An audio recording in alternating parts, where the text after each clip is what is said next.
This is going to be a stub. I'm going to let some people from Australia cover it. I'm calling out Daz the cameraman. He's not really Australian, is he? And, of course, NSERV. That's right. Crocodile Dundee's dad. So anyway, here we go. Lima Agreement Declaration, UN G.A.T.T, General Agreement on Trade and Tariffs. Dick-a-jerbs. Australian version for conservatives. Now, I'll point this out. A lot of conservatives, the majority, aren't anti-science or anti-fact people. And they need to get louder because the idiots are being loud. Conservative groups automatically go for propaganda. This is a giant red flag for me. Get the joke? So here we go. You will not like my vid. Please post yours first, lol. That's my assertion to the person who asked me about this. So here we go. 1971 Lima Declaration after G77. What the hell is that? You have to read it.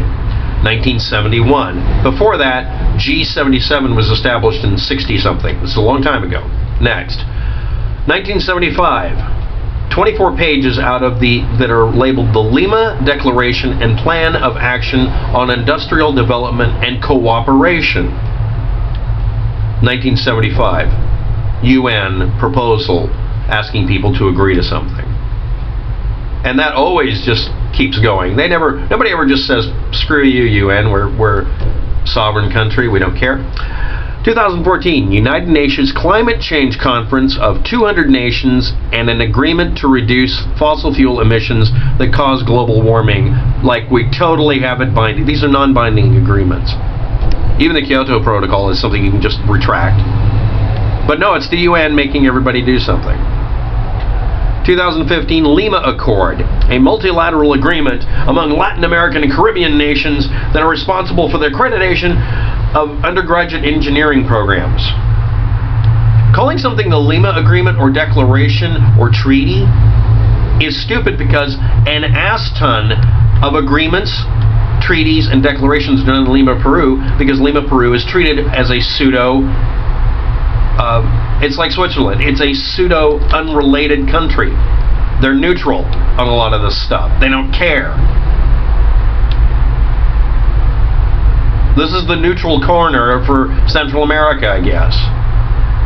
That's why, so when you look up Lima anything, you're going to get, how many years apart is that? That's like 30 years or more of different things that come up that could be it.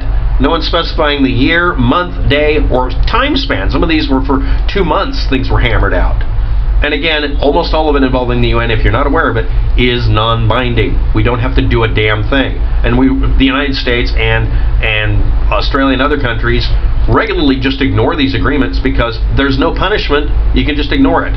It's on principle, we will do things, okay, we'll go along with it so far. And it's an agreement to what it said at that time as being, well, okay, maybe we'll do it. It's never binding. The UN does not have power over other nations.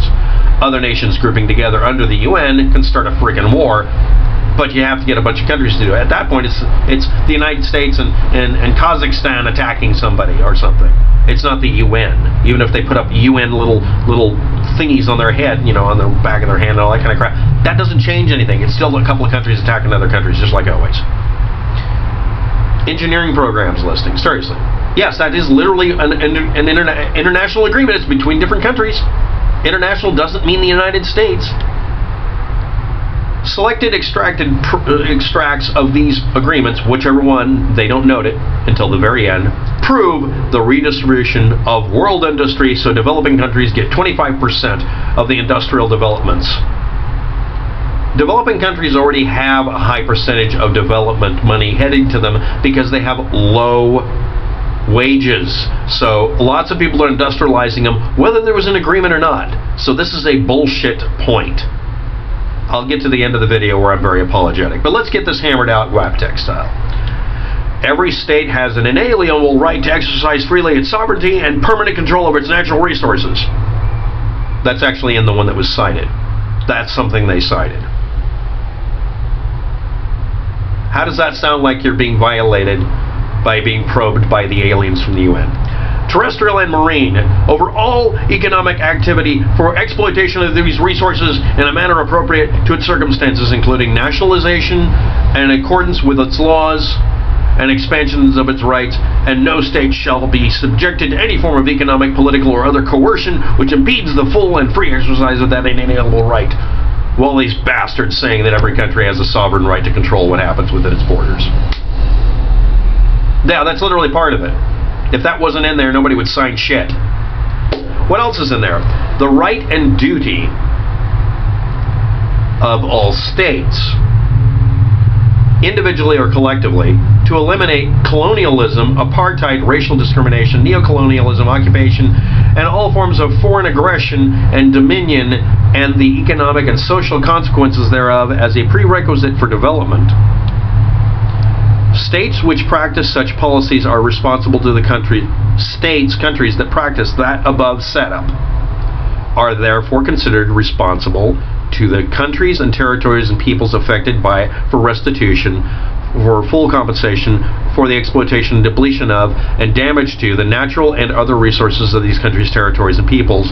It is in addition to the duty all states extend assistance to these countries, territories, and peoples if they have a rule set that states it is the right and duty of that state, self-described, individually or collectively, if they decide to group together, to eliminate colonialism, apartheid, racial discrimination, neocolonialism. Unless you have those rules in, the second set of statements don't go into effect. You have to have rules in your country that say that you're going to do these other things. If they're not there, you don't have to. And that's on a Etch-a-Sketch. You can change the laws. The 2007 United Nations Draft Declaration on Rights of Indigenous Peoples is cited as being an evil conspiracy, as a blueprint for Australia to be divvied up into a number of Aboriginal states. It's already started in other countries. In Canada, these are coexisting states. Canada controls the country, and a specific group takes up 20% of it and acts itself as a self-governing group. People on Native American reservations in the United States have had these treaties for a while as well. And again, this states that you can't make these states not do this. This wasn't caused by any of this. This draft must apply to Australia, the Aboriginal and Torres Strait Islander, yada yada yada, because if it doesn't, then our conspiracy theory is shit. Now this is the apologetic part. This may actually be something that someone's going to cite to try to do some sort of bubonic plague level stupid politically. That happens all the time. But it overtly states that each individual country has the right to basically ignore any outside interference. But if they say they're going to try to keep down or eliminate colonialism, apartheid, racial discrimination, neocolonialism, and occupations, and all forms of foreign aggression and dominion in the economic and social consequences thereof as a prerequisite for their development, that they have to adopt these ideas. And again, this is a non-binding agreement with the UN. And again, the only thing cited that's remotely close to it, and this is what they're citing, was typed up in 1975. It's a 24-page section in a PDF file, and it's out of hundreds and hundreds of pages of other statements that probably are even more incendiary sounding. But for some reason, a specific group of conservatives in a particular country, Australia, are citing this thing that is no longer in effect. I repeat for emphasis, it's no longer in effect. It's been superseded by other agreements. Your current agreements in your country are dominant over previous ones. And unless they explicitly supersede the previous ones are still in effect. But this is the UN. It's the most dickless organization I know of. They can't make anybody do anything unless they get a bunch of other countries to bully them. The United States government isn't going to help Russia invade Australia to enforce some stupid rules that literally state that if the Australian government doesn't want to do something, you can't make them do it. In the same document. You have to provide to me an explicit straight line categorization for this, not just implication. Now, Enser brought this up. You want to read this? It's crazy. Yeah, if you read it the way it's presented, it's crazy sounding. The amount of lying by omission or leaving stuff out scares the hell out of me. Now, the thing is, again, this could be totally true. By not citing time and date stamps in every YouTube video, this is attempting to scare people into believing that the UN is going to take over a country. The UN would stop existing if it decided to usurp the authority, if it did, not the members of it. If it decided to usurp any country, even a teeny one, because that would set a precedent. The UN would be dissolved. I'm not in favor of the UN, because we get together with even Russia once in a while and just go invade some country. That's not how we're supposed to do it. That literally sounds like one world government. I don't like that. For the same reason I don't like the World Health Organization letting one idiot, not a majority, come in who with no scientific knowledge and declare for some blasted reason that working late hours is cancer causing. I want sanity-based reality. I approve of sanity defense, not sanity offense. Thanks for watching. Have a good day. Good luck with that.